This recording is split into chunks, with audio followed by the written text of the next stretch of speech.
안녕하십니까. 전광훈 목사입니다. 그동안 저희들은 대한민국의 탄생 과정을 우리 함께 살펴보았습니다. 인류 역사 중 근대사에서 대한민국이 탄생된 것은 기적 중의 기적이라고 말들을 하고 있습니다. 대한민국이 탄생되는 과정 속에서 이승만 대통령께서 대한민국을 설립하고자 할 때에 극렬하게 반대했던 4대 세력, 이 4대 세력을 주목하십시오. 첫 번째가 조선인민위원회입니다. 박헌영의 세력이죠. 두 번째는 한민당입니다. 김성수와 송진우 세력이죠. 세 번째는 상해에서 돌아온 임시정부 김구의 세력입니다. 그리고 이 세 중에서 가장 정말 힘들었던 세력이 미소공동회의라고 말씀을 드렸습니다. 그런데 그러한 4개 진지가 극렬하게 반대하고 타격하고 방해를 놓은 그 과정 속에서도 우리의 초대 대통령 이승만 박사는 그 모든 진지들을 다 제압하고 오늘날의 대한민국을 건국했던 것입니다. 그리고 자유민주주의 시장경제 한미동맹 기독교 입국론이라고 하는 4대의 건국 정신으로 70년을 우리가 살아왔지 않습니까? 살아와 보니까 이게 전 세계 어느 나라의 설계도보다가 가장 뛰어난 설계도라는 것을 역사적으로 70년 만에 증명이 된 것입니다. 2차 세계대전 이후에 새로 시작된 신흥국가가 147개, 148개 나라라고 합니다. 그 중에서 인간이 기본적으로 살아야 하는 배고픔의 문제, 먹고 사는 문제, 산업화죠. 산업화와 그 다음에 사람이 살 수 있는 사회적 여건, 민주화죠. 이 두 가지를 이루어낸 국가는 3개밖에 없는데 첫 번째가 싱가포르라고 합니다. 근데 싱가포르는 인구가 500만 정도 되는 도시국가라서 정식 국가로 보기 어렵고, 두 번째가 이제 대만인데 대만 역시 2천만 정도밖에 안 되는 이러한 또 특수 상황에서 중국으로부터 분리해서 나온 나라입니다. 그 정식 국가로 볼 수도 있고 또 정식 국가로 볼 수도 없는 대만입니다. 실제 인구의 5천만을 가진 국가가 민주화와 산업화, 먹고 사는 문제와 사람이 사는 제도를 완성한 나라는 대한민국 하나밖에 없다는 것입니다. 그러면 대한민국은 어떻게 이러한 역사를 이루어낼 수 있었는가? 그것은 두말할 필요 없는 이승만 대통령의 건국이었습니다. 건국 때문에 이렇게 된 것입니다. 과거에 아이비리그 교수들이, 주로 하버드, 예일, 프리스턴 교수들이 국제정치학 내지는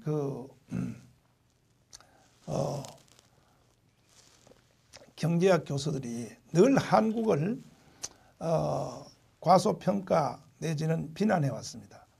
그리고 한국 정치에서 이루어지는 독재자들, 이승만, 박정희를 비판해 왔습니다. 그런데 한 10여 년 전부터 아이비리그 교수들이 대한민국에 대한 평가가 달라졌습니다. 어떻게 대한민국이 이런 기적을 이룰 수 있었는가? 특별히 하버드 대학의 교수인 로버트 베로란 교수가 쓴 논문에 보면은 대한민국이 어떻게 147개 국가 중에서 2차 세계대전 후에 이러한 기적을 이룰 수 있었는가에 대한 설명에서 첫 번째는 깨끗한 독재자를 만났다 하는 것입니다. 많은 나라들도 독재를 했습니다. 필리핀도 독재했습니다. 아프리카의 많은 나라들도 독재했습니다. 남미에 있는 많은 나라들도 독재를 했습니다. 지금도 지구촌에 독재를 하고 있는 나라들이 많이 있습니다. 그런데 한국은 어떻게 독재를 했는데도 이 대한민국은 세계 10대 나라로 클 수 있었는가? 이것은 이승만과 박정희가 독재를 하되 전 세계 국가의 다른 독재자와 전혀 종류가 다른 독재자였었다는 거죠. 본인들 자신이 깨끗했다는 것입니다. 두 번째는 깨끗한 독재자를 만났고, 그 다음에는 자, 먹고 사는 문제와 민주화의 문제 중에서 순서적으로 어느 것을 먼저 해야 되느냐 하는 순서의 싸움에서 대한민국은 이겼다는 것입니다. 이승만과 박정희 대통령은 오늘날과 같은 아이비리그의 교수들의 논문이 나오기도 전인데 일단은 민주화하는 것보다가 먹고 사는 문제를 먼저 해결하자 하는 순서의 싸움에서 이겼다고 하는 것입니다. 교수들의 논문에 보면 한 국가가 민주화를 하기 위해서는 경제가 7,000불 이상, 7,000불 이상이 되기 전에는 절대로 불가능하다고 하는 것입니다. 더 밑으로 말하면 3,000불. 사람이 사는 사회에서 국가가 3,000불 이상의 경제가 되기 전에는 민주화는 하나의 소설이고 하나의 이상일 뿐이지 실제 현실적으로는 불가능하다고 하는 것입니다. 그래서 경제적 수준이 올라가는 것과 민주주의가 이루어지는 그 시수는 이게 비례로 같이 간다는 것이죠. 이래서 한국은 일단은 산업화, 사람이 기본 생존을 위하여 필요한 민주화의 그 산업화 문제를 먼저 해결하고 그 후에 민주화를 하자 하는 여기에 대한민국은 성공을 했다 하는 것이죠. 그 다음에 이승만 대통령이 대한민국을 세울 때 그 4대 기둥 중에 기독교 입국론이 있습니다. 이승만 대통령이 왜 대한민국의 그 국가정신으로 기독교 입국론을 세웠는가? 이것이 오늘날 아이비리그 교수들의 논문에 증명이 되고 있습니다. 한 사회가 한국과 같이 민주화와 또 산업, 먹고 사는 문제를 동시에 해결할 수 있으려면 그 사회 국민들의 그 구성 중에 기독교인이 10% 이상이 되어야 된다 하는 것이 이것이 로버트 베로의 주장 중에 하나인 것입니다. 그럼 왜 기독교인들이 한 사회에서 10% 이상이 되어야 한국과 같은 일을 이룰 수 있는가? 그 이유는 기독교인들이 뭐 특별히 윤리의식이 뛰어나서가 아니고 기독교인이 대단한 존재가 아니라 일단은 기독교인들은 일주일에 한 번씩 최고의 고농도의 단백질의 교육을 받습니다. 목회자들이 한국에서 30만 명에 가까이의 목사님들이 일주일에 한 번 이상씩 설교를 합니다. 그 설교의 내용들이 물론 교회의 성경의 종교적 내용들이 대다수지만은 목회자들의 설교를 이렇게 분석해 보면 여기에는 민족 사상, 또 국가, 공동체 이와 같은 개념들이 다 스며져 있기 때문에 목회자들의 설교를 듣게 되면 나라 사랑하는 마음이 일어나게 되어 있습니다. 그리고 공동체를 사랑하는 마음이 일어나게 되어 있습니다. 그래서 기독교인들이 10% 이상이 되어야 한국과 같은 기적을 이룰 수 있다. 일본 사람들이 한국을 두려워하는 세 가지가 있다고 합니다. 첫째는 일본 사람들도 못했던 것을 한국이 이루어내는 것이 있는데 그 첫째는 김영삼 대통령 시절에 실행했던 그 금융실명제라고 합니다. 일본은 아직도 금융실명제를 못하고 있다고 합니다. 김영삼 대통령이 경제학 지식이 뛰어났기 때문에 한 것은 아니죠. 본인은 경제에 대해서 잘 몰라서도 그 밑에 사람들의 말을 잘 듣고 또 본인이 차라리 경제학에 대해서 몰랐기 때문에 무식이 힘이라고 아마 그 칼을 빼서 칠 수 있는 그러한 용기가 있었다고 생각합니다. 사람이 너무 많이 알면 행동하는데 힘이 약해진다고 합니다. 그래서 금융실명제를 단번에 실행을 할 수 있었고 두 번째는 이제 그린벨트라고 합니다. 그린벨트. 박정희 대통령 때부터 시작한 그 그린벨트에 대해서 우리 대한민국이 성공할 수 있었다. 이래서 일본 사람들이 한국을 두려워하는 이유 중에 하나라고 합니다. 또 한 가지가 있는데 이것은 이제 일본의 하네다 비행기장에서 저녁에 이제 셔틀 비행기를 타고 김포공항에 딱 내리게 되면 비행기가 과천 위에 관악산 위를 이렇게 들어올 때 사람들이 이제 처음 오는 사람들은 여기가 한국이냐 이게 서울이냐 하고 비행기 문을 열고 보면 빌딩 높은 곳에 다 빨간 십자가가 달린 거예요. 교회마다 이제 빨간 십자가 여러분 많이 보시지 않습니까? 그 일본 사람들은 충격을 받고 저게 뭐냐고, 저게 기독교의 빨간 십자가다 그러면 그럼 한국은 기독교 나라냐? 기독교 나라는 아닌데 교회가 약 6만 5천 개가 있고 1,200만 기독교인이 있다. 이 말을 듣고 일본 사람들은 깜짝 놀란다고 합니다. 왜냐하면 인구의 4분의 1이 일주일에 한 번씩 목회자들의 그 설교를 듣는데 이것이 사회학적으로 보면은 고농도의 강의를 듣는다는 거죠. 국민들이 교육을 받는다는 거죠. 이건 종교적인 그 차원을 넘어서 대한민국이라고는 5천만 민족의 그 공동체가 그 4분의 1이 고농도의 교육을 받고 있다. 일주일에 한 번씩. 그건 신앙이라고 생각 안 하죠. 그들은 사회교육이라고 보는 겁니다. 사회교육. 그리고 우리나라에는 많은 기독교 학교들이 있습니다. 뭐 이화여대를 비롯하여 연세대학을 비롯하여 또 뭐 크고 적은 또 신학교, 중고등학교, 대광, 뭐 배제, 여기 뭐 신일학교 이런 등등의 많은 부산의 뭐 분이엘, 뭐 광주의 스피아 할 것 없이 대구의 뭐 개성재단 많은 그 학교들이 기독교 학교입니다. 선교사들이 한국에 와서 교회 짓고 학교 짓고 병원 지었죠. 그 결과 이 대한민국은 국민들이 교회를 다니든 안 다니든 채플 시간에 기독교 교육을 받고 있는 것입니다.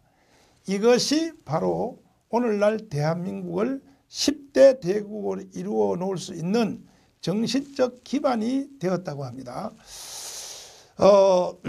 그래서 자랑스러운 오늘날의 대한민국이 이루어졌는데 제가 가슴 아프게 생각하는 것은 70년 전에 이승만 대통령께서 국가를 세울 때 극렬하게 방해내었던 사개 세력의 그 잔재, 그 뿌리, 그들의 속된 말로 찌꺼기들이 오늘날 대한민국에 그대로 존재한다고 하는 것입니다. 우선 박헌영의 남로당의 세력들 보십시오. 지금 남로당의 그 세력들이 지금 국민들 속에서 숨어 있습니다. 그리고 그들이 끝없이 활동하고 있습니다. 대한민국이 성장해가는 과정 속에서 대한민국이 발전돼 가는 성장통 속에서 무임승차를 했습니다. 6.25 때, 4.19 때, 또 민주화 운동할 때 돈도 안 내고 올라타는 것입니다. 그래서 그때 그들이 대한민국을 폄훼하고 반대하고 대한민국을 탄생하지 못하도록 목숨 걸고 반대했던 그 바로 그들이 오늘날까지도 대한민국에서 그 짓을 하고 있는 세력들이 그대로 존재한다고 하는 것입니다. 교수들도 그렇고 또 책들도 그렇고 언론도 그렇고 그들의 후예로서 그들의 정체성을 주장하는 세력들이 오늘날도 대한민국을 힘들게 하고 있는 것입니다. 두 번째는 이제 상해 김구 세력인데, 상해 임시정부 세력인데 보십시오. 오늘날 김구 선생님하고 이승만 대통령을 비교 평가할 때 국민들의 3%만이 이승만 대통령을 지지하고 나머지는 다 김구를 이승만의 더 위에다 올려놓는 것입니다. 그럼 김구 그 선생님이 이승만보다가 역사적으로 또 실력적으로 여러모로 뛰어나서 그런가? 그렇지 않죠. 무슨 뜻입니까? 이승만 대통령이 국가를 설립할 때에 오늘날의 대한민국을 이루었던 대한민국의 헌법, 이것을 무너뜨리기 위하여 김구를 써먹는 것입니다. 그래서 8월 15일 날이나 3일 전이나 국가 행사할 때에 이승만 동상 밑에서 안 하고 효창공원에는 김구 동상 밑에서 하지 않습니까? 착각하시면 안 됩니다. 김구가 좋아서 하는 것이 아니고 이승만 대통령이 세운 대한민국을 무너뜨리기 위하여 그러한 짓을 하고 있는 것입니다. 그런데 국민들은 그걸 잘 모르기 때문에 마치 김구 선생님이 이승만보다 훨씬 뛰어난 줄 알고 국민들이 속아 넘어가고 있습니다. 특별히 그 후에 태어난 많은 그 국민들, 또 지금 현재 존재하는 청소년들, 이런 사람들은 김구 그러면 대단한 줄 알고 이승만 그러면 독재자, 살인마 이렇게 생각하고 있거든요. 왜 이런 일이 일어납니까? 바로 그때의 김구 세력들이 이승만 대통령에게 밀려서 대한민국 건국의 주도권을 뺏긴 것에 대한 그 한풀이를 하기 위해서 70년 동안 국민들을 계속 속여왔던 것입니다. 세 번째는 이제 미소공동회의인데, 지금도 미소공동회의의 세력이 지금 대한민국을 힘들게 하고 있습니다. 미국과 소련, 저는 미국을 좋아하는 사람 중에 하나지만은 그러나 저는 무조건 좋아하지도 않습니다. 미국 보십시오. 한국에 대하여. 미국도 한국에 대해서 자기들의 이익이 없으면 주한미군을 비롯하여 여러 가지 한국에 대해서 경제를 비롯해서 우리를 돕는다는 것은 불가능한 것이죠. 대한민국에 미군이 있고 대한민국의 경제를 부흥시키고 대한민국을 10대 대국으로 끌어올려야 미국이 앞으로 다스리려고 하는 중국 문제를 해결하는 데 대한민국이 필요하기 때문에 미국이 한국을 돕기도 하고 한국 편에 서기도 하지, 대한민국이 미국에 대해서 동북아 전략에서 필요가 없는 존재가 된다면 언제든지 미국도 한국을 버릴 수밖에 없는 것입니다. 러시아가 어떻습니까? 러시아도 마찬가지입니다. 그래서 그 당시에 있었던 미소 공동회의나 오늘날에 있는 미국과 소련은 똑같은 것입니다. 그런데 문제는 우리나라 국민들입니다. 국민들. 대한민국 국민들이 대한민국의 그 건국사를 잘 모르기 때문에 그때 있었던 사개 세력에 속았던 것처럼 오늘날도 국민들이 그대로 속고 있습니다. 국민 여러분, 시청자 여러분, 당신은 지금 어느 계열에 줄을 서고 있습니까? 김구의 계열에 줄 서고 있습니까? 미소 공동회의에 줄을 서고 있습니까? 한민당에 줄을 서고 있습니까? 안 되죠. 대한민국의 혜택을 가장 많이 보신 분이 바로 여러분 아닙니까? 70년 동안 대한민국의 혜택을 가장 많이 누리신 분이 누구십니까? 여러분 아닙니까?